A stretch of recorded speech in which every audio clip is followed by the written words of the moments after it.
If any of you guys care all about the competitive Smash scene, you will know Smash and Splash 5 happened this weekend.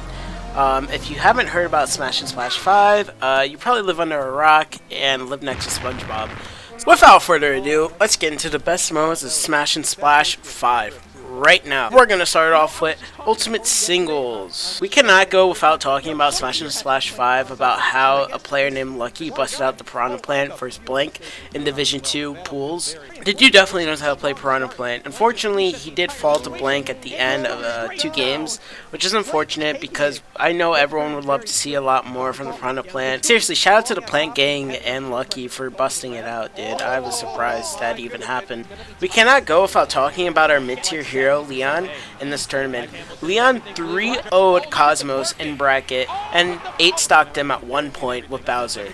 Bowser, as we know, is a mid-tier character, and Leon's making him look like he's high tier. Leon just popped off. There's nothing really much I could say besides that. Also, Leon ended up actually 3-stocking Samsora at 1 point, and it's probably one of the hypest matches of the night.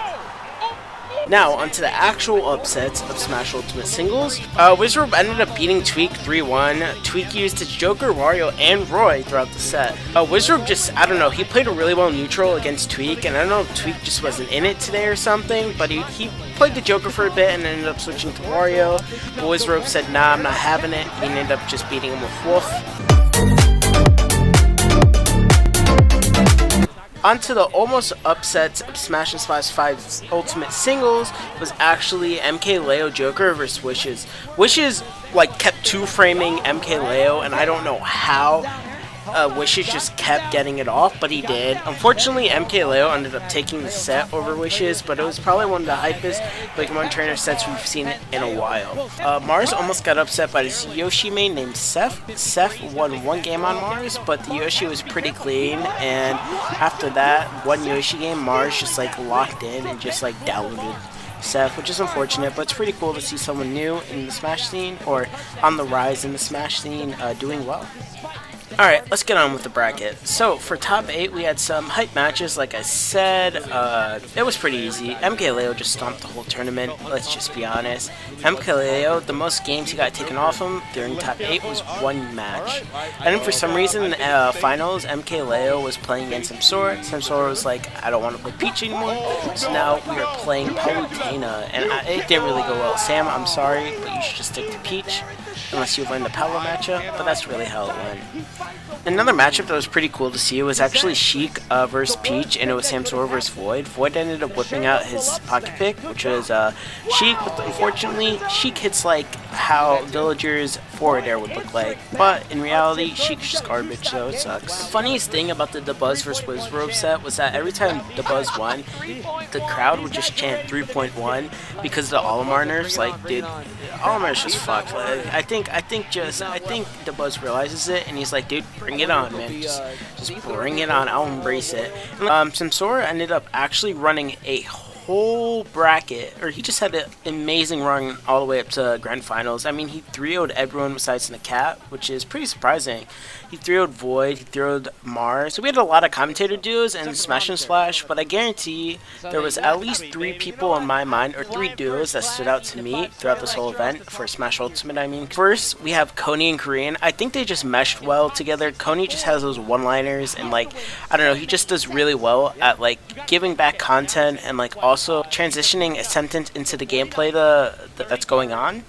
And Korean, I mean, he's just a coach. He does really well commentating too, but it's good to hear an insight from a coach's view, especially on certain Sheik matchups that he just talked about when Void would play Sheik. Another duo that I loved, I have to stress enough that Rod the Dutch and Sturm was probably one of the best duos by far in this tournament.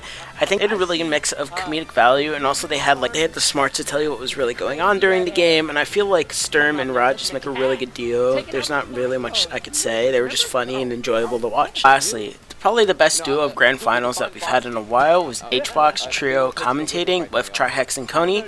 Honestly, Trihex did really well in his own right, and then, dude, just listen to this clip. HBox and Coney, they just work super well, and it just shows. Just watch. At least one of you guys doing their job. Yeah, at least somebody's doing it. That's a good part. To be fair, 3.1, Falcon's getting a nice little buff, so let's Puff got a huge buff. My jab is better now. Is it? Okay. Have you labbed it yet? A wise guy. All right, guys, we're going to a break. We'll be right back. Can we pour one out for the mains that ended up destroying Smash and Splash 5? They got nerfed in patch 3.1. Pichu and Peach is gone. Crab Emoji and our boy Cosmos got 8-stocked. You really didn't know the matchup apparently, but still played our girl Corrin, and Leo is a god in his own right. Forgot his cash money at the venue, but we all know that's baloney. It's just a Twitter stunt to get more followers and impressions? Question mark. Oh yeah, I totally forgot about doubles. Yeah, doubles was a thing in this tournament. I'm just gonna go through the finals. Dark Wizzy and Nairo ended up taking doubles first place. They're just an unstoppable force. I don't know what I could say. Mr. R ended up bringing out his Sheik throughout the doubles, but it just wasn't enough. Sheik just needs some buffs, man. Like, she does 4 damage for, like, forward air. It's, like, garbage. Like, she just needs some buffs, man. Please buff her, dude. That's all I gotta ask. Sakurai, please. I just want to say, shout out to the tri-state area in New Jersey, especially for the Your Chance in Cosmos set. That was probably one of the best things to happen. So, if you made it this far, sincerely, thank you for watching my video. Please subscribe. I'm going to upload a lot more Smash content soon, and I want to end it off with this speech, or this little interaction that Nakat and Hungrybox had. I think you guys will enjoy it if you're a Smasher, seriously. You know, people hating on Puff or whatever. Not about all that. But what Smash did for me as a kid, the escape it gave me when stuff was rough at home with my family, the friends I made through it, the opportunities it's given me.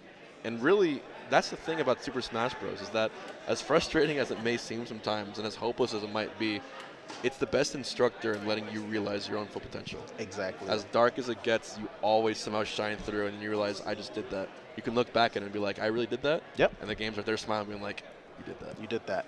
Yep. Good stuff, homie. Thank you very much, and good stuff to you too. My friend, have a good night. Safe travels back home. Thank you. To the folks back out.